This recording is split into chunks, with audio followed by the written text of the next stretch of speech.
খ্রিস্টে প্রিয় ভাই ও বোনেরা, তারা তর্ক উঠছে, বাদানুবাদ করছে, এমনকি তাঁকে প্রত্যাখ্যানও করছে, ঠিক তাঁর চোখের সামনেই। কেউ কেউ বলছে তিনি একজন ভাববাদী, অন্যরা বলছে তিনিই সেই খ্রিস্ট। আবার কেউ কেউ তাঁকে পুরোপুরি উড়িয়ে দিচ্ছে, তিনি গালিল থেকে এসেছেন, তিনি এর চেয়ে বেশি কিছু হন কি করে। আর এভাবেই যিশুর ঠিক উপস্থিতিতেই এক বিভেদ দানা বেঁধে উঠল। কিন্তু এই বিভেদ কেবল সেই জনসমুদ্রেই সীমাবদ্ধ নয়, এটি নির্বে আমাদের অন্তরেও বাস করে। কারণ আমরা কতবারই না প্রকৃত অর্থে না শুনেই বিচার করে বসি, কতবারই না কোনো প্রত্যক্ষ অভিজ্ঞতা ছাড়াই আমরা সিদ্ধান্ত নিয়ে ফেলি, কতবারই না আমরা মনে করি যে আমরা সবকিছু আগেই জানি, আর তাই নিজেদের পরিবর্তিত হওয়ার কোনো সুযোগই দিই না। সুসমাচারের সেই মানুষগুলো শাস্ত্র সম্পর্কে জানত, কিন্তু তারা তাঁকে চিনতে ব্যর্থ হয়েছিল, যার দিকেই সেই শাস্ত্র নির্দেশ করছিল। আর ঠিক সেখানেই লুকিয়ে আছে আসল বিপদ।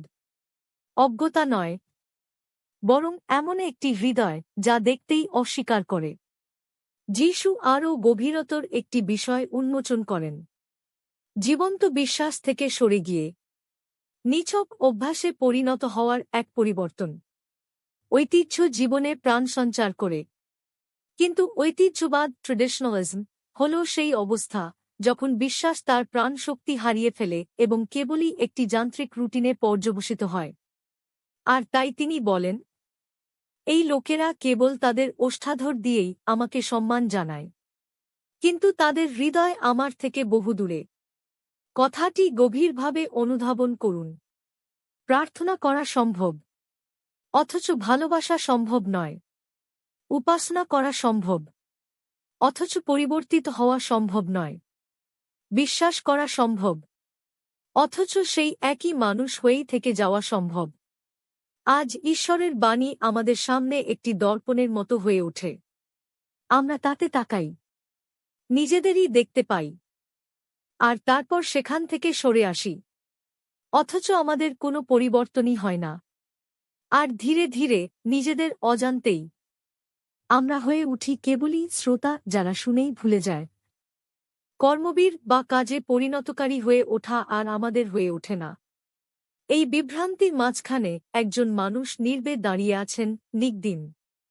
একজন বিদ্বান ব্যক্তি, একজন শ্রদ্ধেয় শিক্ষক, তবুও এমন একজন মানুষ যিনি তখনও সত্যের সন্ধানে রত।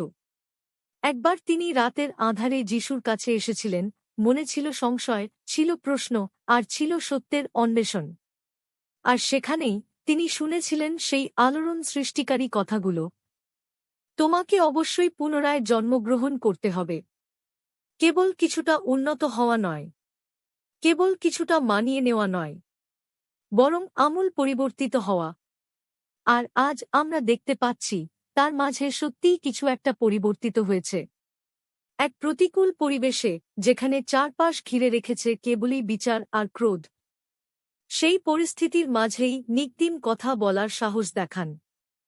আমাদের বিধান কি কাউকে আগে তার কথা না শুনেই বিচার করে? একটি ছোট বাক্য, কিন্তু এক বিশাল সাহস। ঈশ্বরের কৃপা তার কাজ শুরু করেছে। যে মানুষটি রাতের আঁধারে এসেছিল, সে এখন ধীরে ধীরে আলোর পথে পা বাড়াচ্ছে। আর এই আমন্ত্রণটি আমাদের প্রত্যেকের প্রতি জানানো হয়েছে। এটি কেবল কোনো ছোটখাটো পরিবর্তন নয়, বরং একটি নতুন হৃদয়ের জন্ম। এমন এক হৃদয় যা আর অহংকার, ক্রোধ কিংবা বিচারবুদ্ধির কাঠিন্যে আচ্ছন্ন নয়, বরং করুণা, বিনয় এবং ভালোবাসার কোমলতায় সিক্ত। এটি আমাদের নিজেদের কোনো কীর্তি নয়, এটি পবিত্র আত্মারই কাজ। তবে এটি আমাদের কাছে একটি বিষয় প্রত্যাশা করে। এটি চায় আত্মসমর্পণ। শোনার ক্ষেত্রে যেন আমরা হই তৎপর, কথা বলার ক্ষেত্রে ধীরস্থির, এবং রাগান্বিত হওয়ার ক্ষেত্রে সংযত। ঈশ্বরের বাণীকে কেবল নিছক তথ্য হিসেবে গ্রহণ না করে, গ্রহণ করা এমন এক বীজ হিসেবে যা আমাদের অন্তরে রোপিত হয়েছে। আর সেই বীজ যদি সত্য হয়, তবে তা অবশ্যই ফল প্রসব করবে। কারণ প্রকৃত ধর্ম কেবল বাহ্যিক আড়ম্বরের বিষয় নয়, এটি এমন এক জীবনধারার নাম যা ঈশ্বরের প্রতিচ্ছবি বহন করে, এমন এক হৃদয় যা তাঁর দিকে নিবদ্ধ, এবং এমন দুটি হাত যা অন্যদের সেবায় প্রসারিত। যত্ন নেওয়া, ক্ষমা করা, সেবা করা, ভালোবাসা, বিশেষ করে যখন তা কঠিন বলে মনে হয়। এর অর্থ হল সেই পাথরগুলো হাত থেকে নামিয়ে রাখা যা আমরা অতি সহজেই বয়ে বেড়াই, সেই বিচার, সমালোচনা এবং শ্রেষ্ঠত্বের অহংকারের পাথরগুলো, এবং সেগুলোর পরিবর্তে বেছে নেওয়া বোঝাপড়া, সহানুভূতি আর কৃপাকে। ঠিক এই বিন্দুতেই এসে বিশ্বাস বা আস্থা জীবন্ত হয়ে ওঠে। আর ঠিক তখনই আসে এক গভীরতর আহ্বান, কেবল ভালোবাসার আহ্বান নয়, বরং ঠিক সেভাবেই ভালোবাসার আহ্বান যেভাবে খ্রিস্ট আমাদের ভালোবেসেছেন। কোনো পরিমাপ করা ভালোবাসা নয়, কোনো সুবিধাবাদী ভালোবাসা নয়, বরং এমন এক ভালোবাসা যা নিজেকে উজাড় করে দেয়, এমন এক ভালোবাসা যা নিজেকে নিঃশেষে বিলিয়ে দেয়, এমন এক ভালোবাসা যার জন্য মূল্য দিতে হয়। এই রূপান্তর বা পরিবর্তন এক মুহূর্তেই ঘটে যায় না। এটি ধীরে ধীরে বিকশিত হয়, প্রার্থনার মধ্য দিয়ে, সংগ্রামের মধ্য দিয়ে, এবং প্রতিদিনের সেই সব সিদ্ধান্তের মধ্য দিয়ে যেখানে আমরা নিজেদের চেয়ে ঈশ্বরকেই বেশি প্রাধান্য দিই।